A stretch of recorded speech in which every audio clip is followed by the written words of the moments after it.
So simple attacks, as you can probably imagine, well, they're pretty straightforward. You just pick a system, you pick a port that's open that you believe you can get connections on, and you just start sending traffic. If you want some help, you probably do. You want to actually find or infect folks. You want to find peers, other hackers. You want to remote into systems and conduct the attack that way, or you want to infect zombies and get a lot of help that way, whatever. You can actually scale the attack up and out, but it's at its core, it's a pretty straightforward and simple type of attack. It's just, do you have enough scale to overwhelm the target system? That's really the limitation. So, for example, a simple denial of service attack, just a single attacker, single defender, is really about finding a service that you can target, something with open ports, something hopefully with some vulnerabilities, but certainly a server or service that will accept incoming connections. And these are some typical ones. Email servers, DNS servers, web servers, very typical. They almost always accept incoming connections. Oftentimes they accept unauthenticated connections, and then authentication is performed later. FTP servers, telnet servers, all that kind of stuff. And then overwhelming those services. So finding a service that accepts more than one connection and maybe doesn't have a limit on the maximum number of connections, great. The best way to find out it doesn't have a limit, an upper boundary on number of connections, send it a few 100,000 and see what happens. And then send specific queries or data or information to those services. So for example, in these cases, don't just request a web page, don't just slap F5 a bunch of times, but actually, if it's a web server that has a search engine, request a complex search query, request something that's going to take some horsepower to resolve. Doing that just once may have a noticeable impact on the back end. Doing that 100 times a second will probably bring that server down. Resolving DNS queries against DNS servers, same kind of thing. Resolve especially complex queries that are not cached, not typical queries. Do that enough, it'll bring that service down. And lots of email attachments, large size email attachments. If you can get a legitimate account on it, that's great. If you can't, that's probably fine too, because it's pretty easy to spoof that kind of stuff. And those are service-based simple denial of service attacks that you can actually mount almost universally against these types of servers. You just need to find servers that are configured in a way that allow you to do this. And as I note down here at the bottom, if you're not targeting specific services, you're really just sending a bunch of traffic to the host, to the switch, or to the server, and that still can work. It just may be a little more complicated. It's not quite as elegant and certainly requires a bit more traffic. So now I'm going to go ahead and show you what a simple denial of service attack looks like in our environment here that I've got set up just for attacks. So remember that we've actually done the network footprinting and scanning and enumeration processes already.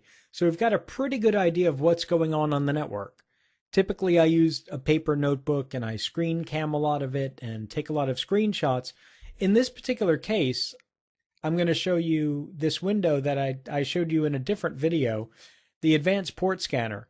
And as you recall from that video, we found a bunch of different systems on the network out there, including this one, 1.16, which wound up being a domain controller, a Windows Server 2008 domain controller, as well as a web server and a couple of other things. Had a few different interesting items on it. Well, if it's all of those things, I know that I can possibly mount a denial of service attack against it if I want to shut down authentication process, if I want to shut down network change, all that kind of stuff. So this will be the one that I select for the moment based on what my intentions are for a denial of service attack.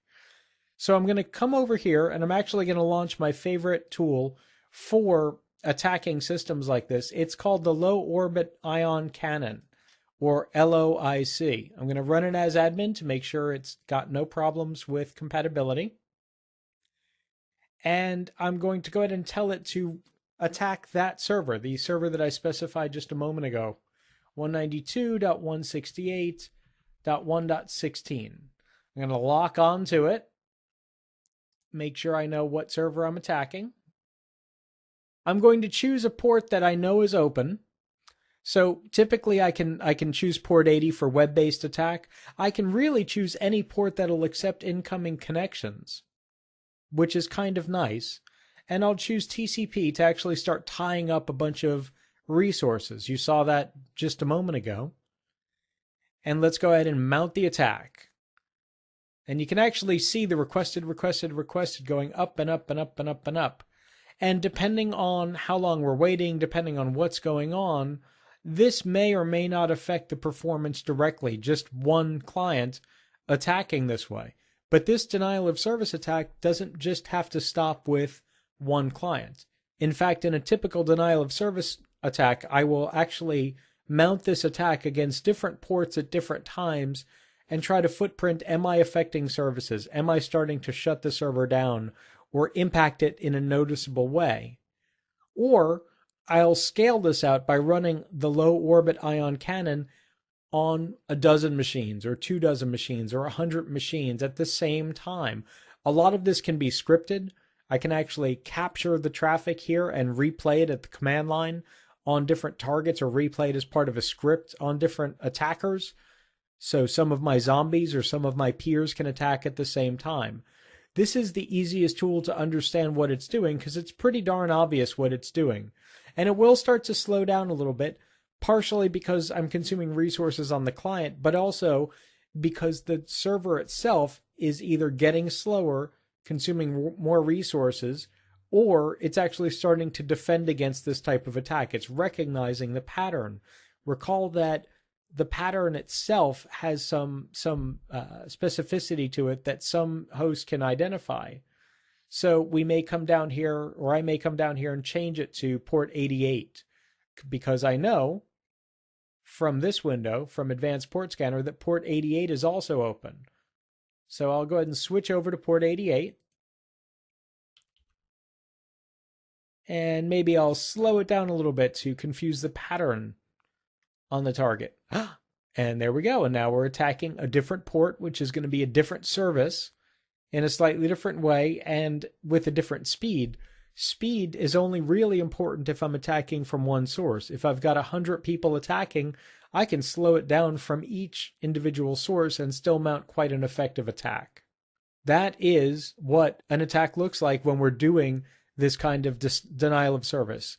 The only thing I want you to be cognizant of here is that I'm only showing it to you on one machine. It would look the same if I was attacking from 100 machines or 1,000 machines. I would just need the low orbit ion cannon here to be running on a bunch of different systems at the same time. That's the big difference. Wasn't that fun?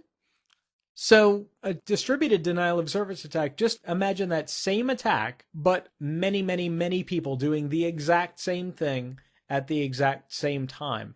That's all a distributed denial of service attack is. It's complex because of the scale, but the actual attack itself is exactly what you just saw, just a lot of people at the same time.